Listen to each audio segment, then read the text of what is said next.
if you're able to attract a large audience through a commercial system of mass communication, such as radio or television or music or whatever. And most entertainment education programs have been successful in bringing about behavioral change. That's the educational purpose. And partly they've done that through becoming enormously popular as entertainment. Your grandmother being one example of the wide reach and attraction of these programs. That means viewers, and that translates into money and into profits. So most education we think of having to pay for, being expensive.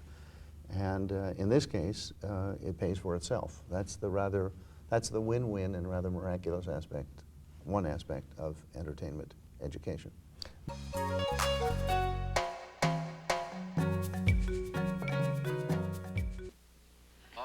An American husband wants to know more about a vasectomy. Oh, it's a very simple procedure, Walter.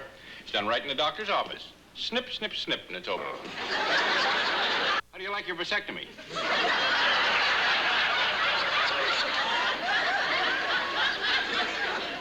Discreet, Arthur, very discreet.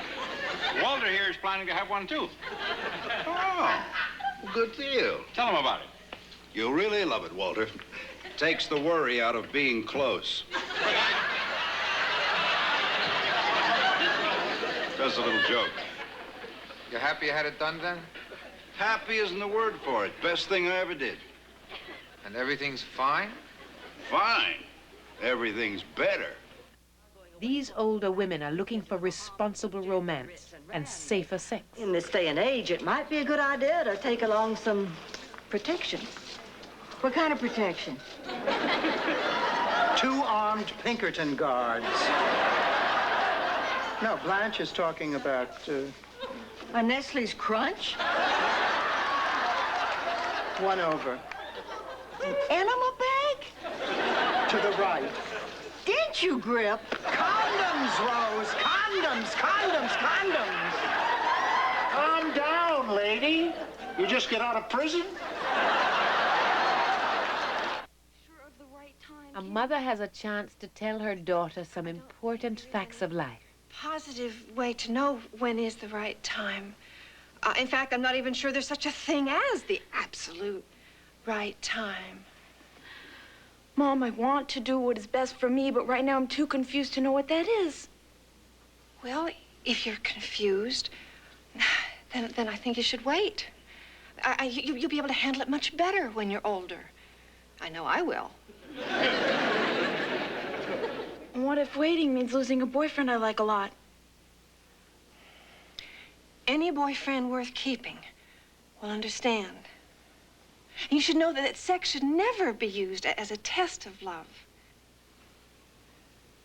Thanks, Mom. I'm glad we had this talk. So am I.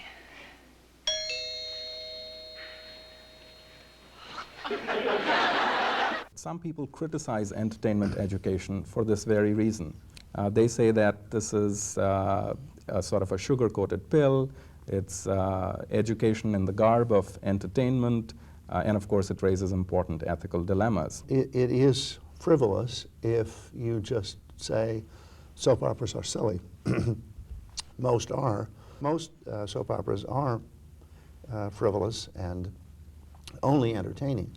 But they can be made educational also, and that's the promise of entertainment education. There are also ethical aspects. Any powerful tool for social change could be misused. We don't know of many examples of where that has happened, but it is perhaps plausible. Also the use of formative research to assess audience members' needs, the use of local script writers, pre-testing, etc., are ways in which some of these ethical dilemmas are suitably addressed or can be suitably addressed. Ultimately, there is a kind of audience control. The audience members either give their attention, are exposed to these messages, or they aren't. And I think if the messages, well, the question often asked us in our speeches we give or in class is, what if Hitler had used entertainment education? Could he have done even more vicious things than he did? Well, I don't think people are that stupid. I think they would know that they were being manipulated for a negative purpose, and they wouldn't allow themselves to be so. So ultimately, there is a kind of audience control over what they will give their attention to.